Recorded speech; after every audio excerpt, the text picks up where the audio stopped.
YouTube, Yoshami here with another video from the Rune Show. We're starting a new series about making money in RuneScape. Today we're going to talk about merchanting and how you can make some money from merchanting. Merchanting. If you play RuneScape, you hear this all the time, but what does it mean and does it affect you? Today I'll attempt to explain merchanting and its practice and maybe give you some pointers on how to make some money with it. I'll cite my sources today, as much of what I'll be saying is directly quoted from other sources. If you would like to find any of these for yourself, I'll include the links in the description. Today we'll be pulling all of our information from the RuneScape Wikia, runescape.wikia.com. Now, what is merchanting? Merchanting is the act of purchasing an item at a low price and then selling that item at a higher price, generating profit.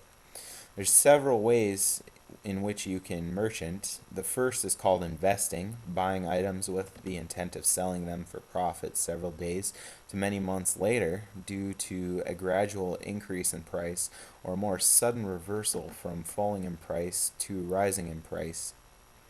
Flipping, which is buying items with the intention of selling them as soon as possible, often as soon as the 4-hour timer has expired. We'll talk a little bit more about that timer later. Manipulation, buying items in very large quantities to reduce the quantities available to other players, forcing the price up and then selling the purchased items later at the higher price. This tends to be effective only for items which are rare or in high demand. It should also be noted that this method is probably only usable for people with an excess of 100 million to over several billion in wealth. Arbitrage, buying items in a market with lower prices and then selling them in a different market that has higher prices. This is more common before the GE, as players could buy certain popular items at a preset game price in the general store or certain specialty shops and then sell them player to player at a higher price. However, it remains possible since some specialty shops still carry a few items at prices well below the GE. A fifth category involves actually changing the items after buying them. For example, making sets from pieces or potion decanting. However, this is not pure merchanting, as time is spent processing the item. Now, the grand exchange and how it works. Understanding the grand exchange is important to merchanting. Free players may have up to 2 slots, while members may have up to 6. Players may not sell an item immediately after buying it, or buy an item immediately after selling it. More specifically, when an item is traded, a timer of exactly 4 hours is started, and the opposite transaction of this type of item may only be conducted when the timer has expired. Therefore, if you buy something, you can't sell it right away, and vice versa. If you sell something, you can't buy it back right away. The timer does not start over if additional items are traded. For example, if you were to buy some nature runes at 2 p.m., you may be able to buy some more at 5 p.m., but still be able to sell all of them at 6 p.m. when the original timer expires. There's no limit to the amount of items a player may sell in any given time period. However, all items have limits on the number that can be bought in a given time period. This also uses this 4-hour timer. Merchanting clans. They are not against the rules per se, but in my opinion they are annoying and deceitful. I do not support them at all. All I have to say is if you get involved with one, good luck. Does merchanting affect me? Yes it does. Have you ever wanted to buy an item that you have been saving up for, say a dragon hatchet, and when you went to buy it, you noticed the price had changed? As players buy and sell items, the game stores data on every transaction and determines the fair market price. If players are buying dragon hatchets a lot for above what the mid or median price is, the price of that item will rise. However, if players are constantly selling this item for less than its predetermined value, the price will fall to match.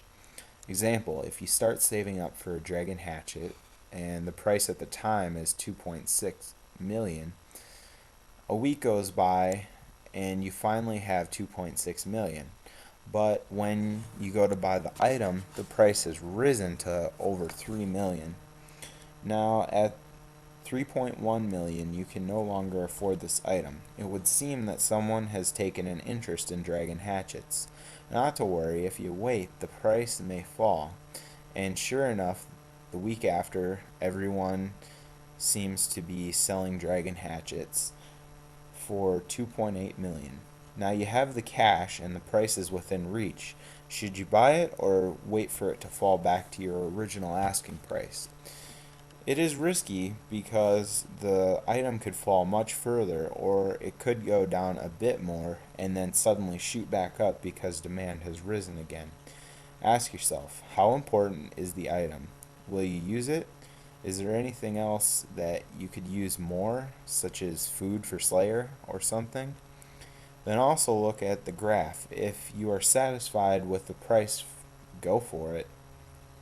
So, you're probably thinking, Yosh, that's all well and good, but how do I make money with this? Well, if you are somewhat smart, you can watch the prices as they rise and fall, then jump on a particular item when it's lower. As it rises, hold on to it, then sell it when the time is right, and that is profit. Or you can do what we call overnight merges or flipping, buying an item that is used or bought frequently, PvP items, like runes, scimitars, whips, glories, etc. Put an offer in the GE at night before you go to bed. Then the next morning, either collect your goods or adjust the prices accordingly. Once you have the items, put them back in the GE at the selling price. You have to determine what people are willing to pay, somewhat or slightly higher than what you paid for it. Leave it in the rest of the day, and when you come back, collect your goods and repeat as desired. Now, one thing to remember is the 4-hour limit I mentioned earlier. This method is slow but less risky. Use items that are stable. Look at the graphs. If they are not all over the place, and if it is something that people trade fairly often, it is probably a good overnight merge. Well, I've enjoyed making this guide and look forward to making more, so please check back soon as money making will be an ongoing series. Please rate, subscribe, and if you have any questions, feel free to drop me a line. I read all my messages and I try to respond to most of them. Thanks for watching, and this has been another episode of The Rune Show.